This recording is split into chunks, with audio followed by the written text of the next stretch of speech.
I am Saptarshi, and in this audio, I am going to discuss a short story written by John Galsworthy. The name of the story is Quality. John Galsworthy was a British novelist, a short story writer. He is known for his book, The Forsyth Saga. Many of us have read his play, Justice. His timeline was 1867 to 1933. In 1932, he was awarded the Nobel Prize for Literature.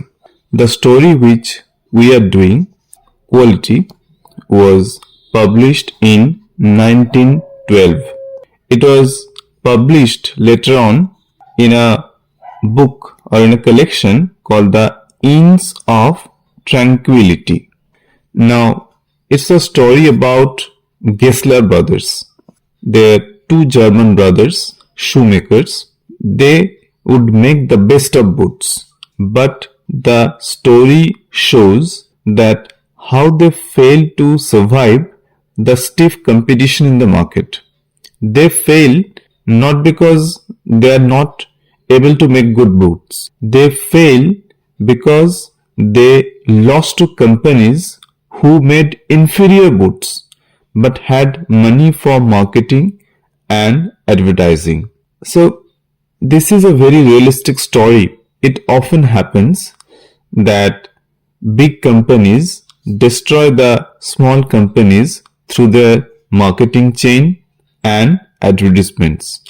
And often the skilled workers fail to get the kind of recognition they deserve.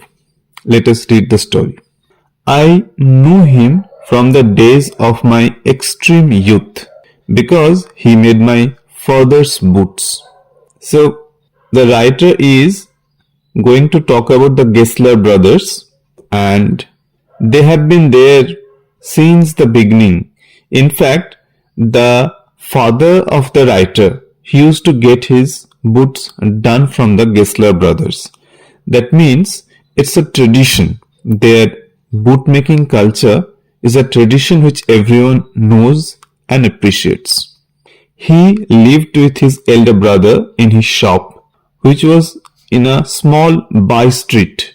By street is a road that has shops, houses on one or both sides of it. That is a by street, which was in a small by street in a fashionable part of London. The shop had a quiet distinction. Quiet distinction means it was separate, it was different. There was no sign upon it other than the name of Gessler brothers. This is the name of the shop, this is the name of the brothers. And in the window, a few pairs of boots. He made only what was ordered, and what he made never failed to fit. To make boots, such boots as he made, seemed to me then, and still seems to me, mysterious and wonderful. So we have Gessler brothers, only the name is there, and in the window you could see a few pairs of boots. Why few pairs? Because they only made whatever they were ordered to make. They didn't have a huge stock, but there is one point, they could make the best of boots. Their boots had the best fitting. I remember well my shy remarks one day while stretching out to him my youthful foot. Isn't it awfully hard to do, Mr. Gessler? And his answer, given with a sudden smile from out of his redness of his bed, it is an art. Here I would like to tell you something. Galsworthy wrote it in a different way. Whenever the Gessler brothers speak, they speak with a different accent. So, for your convenience, I won't use the different accent because it will be difficult for you to understand in that way. So, when the writer, as a young man, he asked that, don't you think it is a very difficult thing to make such boots? And then he has this wonderful statement, it is an art. It was not possible to go to him very often. His boots lusted terribly, having something beyond the temporary, some essence of the boot stitched into them. So, Gessler brothers, they made exceptionally long-lasting boots. One went in, not as into most shops, but restfully as one enters a church, and sitting on the single wooden chair waited. Guttural sound and the tip-tap of his slippers beating the narrow wooden stairs, and he would stand before one without coat, a little bent in leather apron, with sleeves turned back, blinking, as if awakened from some dream of boots. This is very interesting. Galsworthy is saying going into the shop gave him a different kind of experience. It is not like visiting other shops. He compares the visit to the Gessler brothers to the visit to a church, because there is a single wooden chair, there is only the tip-tap of his slippers, and the man and his boots. The devotion of this man, the Gessler brothers or Gessler brother, impresses the writer. He understands that this man is devoted, this man is obsessed with his boots. And I would say, how do you do, Mr. Gessler? Could you make me a pair of Russian leather boots? Without a word, he would leave me retiring whence he came, or into the other portion of the shop. I would continue to rest in the wooden chair, inhaling the incense. Incense means basically smell, but I wrote in my book, spirit.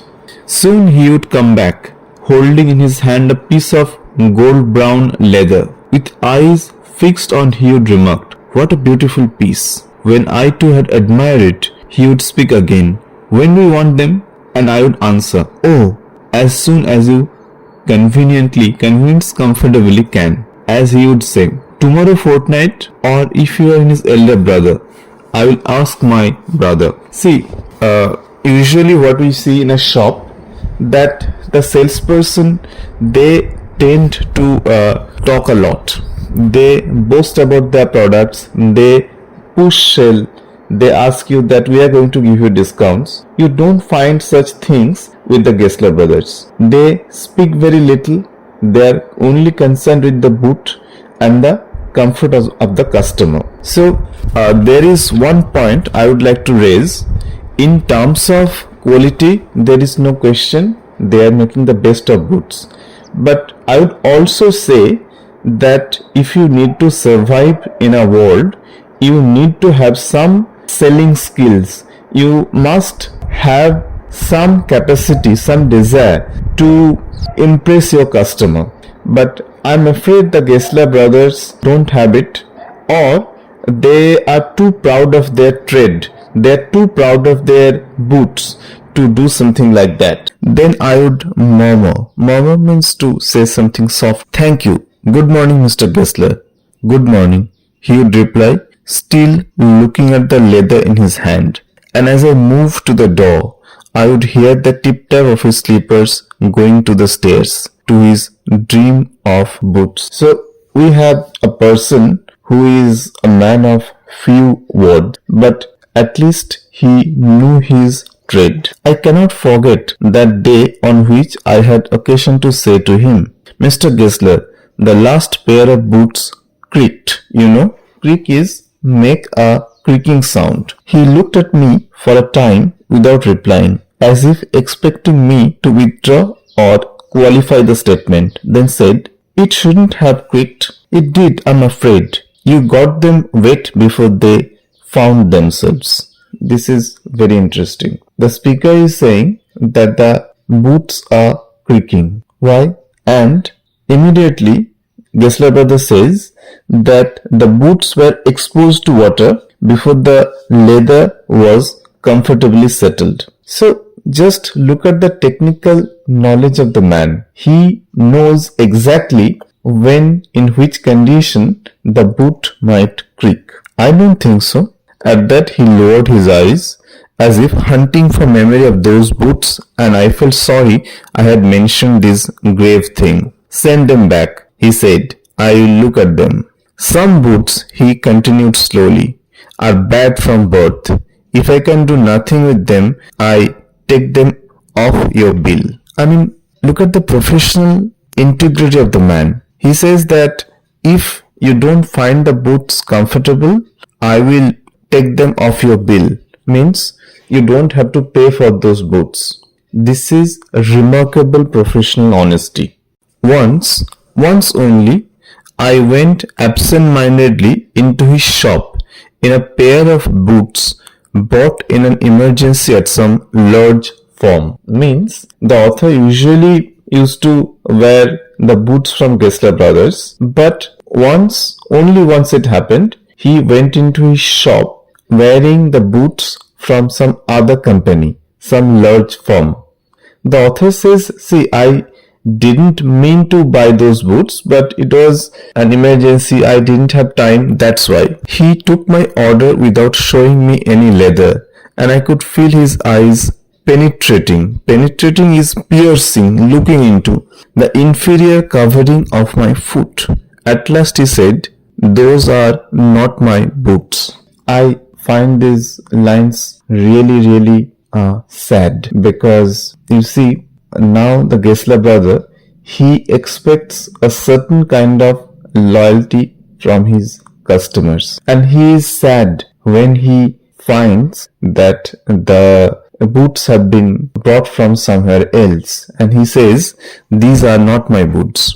The tone was not of anger, nor of sorrow, nor even of contempt, but there was in it something quiet that froze the blood. Wonderful lines. He was not angry, he was not sorry, but he was so quiet, so silent about it, that the author felt bad. The author felt embarrassed. He put his hand down and pressed a finger on the place where the left boot was not quite comfortable. So he also finds a place where the left boot was not comfortable. It hurts you there, he said. Does big firms have no self-respect? He says that you might have purchased your boots from a big firm, but let me tell you, these big firms have no self-respect. They have no professionalism. And then, as if something had given way within him, he spoke long and bitterly. It was the only time I have ever heard him discuss the conditions and hardships of his trade. They get it by advertisement, not by work. They take it away from us who love our boots. It comes to this. Presently I have no work. Every year it gets less. You will see. Now, for the first time, the Gessler brother talks about the problems of his trade. How the large firms with their marketing and advertisement are taking away customers from small shoemakers like the Gessler brothers. He is complaining, but he also knows that there is no way to escape it, because people are impressed with the advertising and they have no value for the hard work, for the perfection Gessler brother creates with his boots. And looking at his lined face, I saw things I had never noticed before. Bitter things and bitter struggle, and what a lot of grey hairs there seemed suddenly in his red beard. And this man, he has wrinkles on his face. He has grey hairs. He has grown old. Of course, because this man is struggling. This man is not getting enough customers for his shoes. As best I could, I explained the circumstances of those ill-omened boots. Ill-omened boots means those boots which he purchased from other large firms. But his face and voice made so deep an impression that during the next few minutes I ordered many pairs. They lasted longer than ever, and I was not able to go to him for nearly 2 years. The author felt bad, and he ordered many shoes, as many as possible. He also needed the shoes. He also wanted to make the Gessler brother happy. That's why. It was many months before my next visit to his shop. This time it appeared to be his elder brother, handling a piece of leather. Well, Mr. Gessler, I said, how are you? He came close and peered, means looked at me. I am pretty well. he said slowly, but my elder brother is dead. And I saw that it was indeed himself, but how aged and wan. Van is pale, thin, and never before had I heard him mention his brother. Much shocked, I murmured, "Oh, I am sorry." "Yes," he answered, "he was a good man. He made a good boot, but he is dead." And he touched the top of his head where the hair had suddenly gone as thin as it had been on that of his poor brother, to indicate, I suppose, the cause of his death. "Do you want any boots?" And he held up the leather in his hand. "It's a beautiful piece. I ordered several pairs. It was very long before they came, but they were better than ever. One simply couldn't wear them out. And soon after that, I went abroad." This is very interesting. Now, the author, he notices that the Gessler brother, since he is alone, his brother is dead, he is taking longer time to prepare the boots. But as always, the boots, they are very well fitting. It was over a year before I was again in London, and the first shop I went to was my old friend's. I had left a man of 60. I came back to one of 75, pinched and worn, who genuinely this time didn't at first know me. "Do you want a boots? Any boots?" He said, "I can make them quickly. It's a slack time." Means the business is falling, the business is on the down, and there is not much demand for his boots. I answered, please, I want boots all around, every kind." I had given those boots up when one evening they came. One by one I tried them on. In shape and fit, in finish and quality of leather, they were the best he had ever made. I flew downstairs, wrote a check and posted it at once with my own hand. A week later, passing the little street, I thought I would go in and tell him how splendidly the new boots fitted. But when I came to where his shop had been, his name was gone. What happened? I went in very much disturbed. In the shop there was a young man with an English face. "Mr. Gessler in?" I said. "No, sir," he said. "No, but we can attend to anything with pleasure. We have taken the shop over." Yes, but Mr. Gessler?" "Oh," he answered, "dead." "Dead? But I only received those boots from the last Wednesday week." "Ah," he said. "Poor old man starved himself. Slaughter starvation, the doctor called it. You see, he went to work in such a way. Would keep the shop on, wouldn't have a soul touch his boots except himself. When he got an order, it took him such a time. People won't bet. He lost everybody. And there he would sit, going on and on.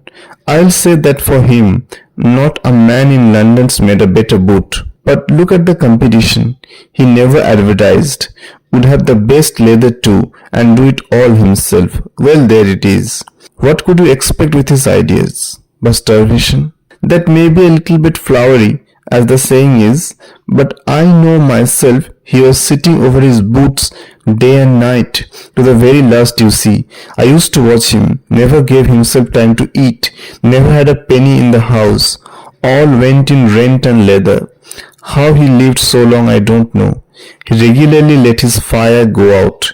He was a character, but he made good boots. Yes, I said he made good boots. The last part is really heart-wrenching. How the man died. How the man lost in competition. The problem with this man was that he was a perfectionist. He wanted to make perfect boots. He wanted to give the best of leathers. And that is why he never trusted anyone to make his boots. He did it all by himself. He had tremendous faith in his capacity to make boots. But the truth is that you cannot survive in this world without advertisement. The old man, the great bootmaker, failed to understand this simple truth, and he lost the competition. That is the sad truth of business.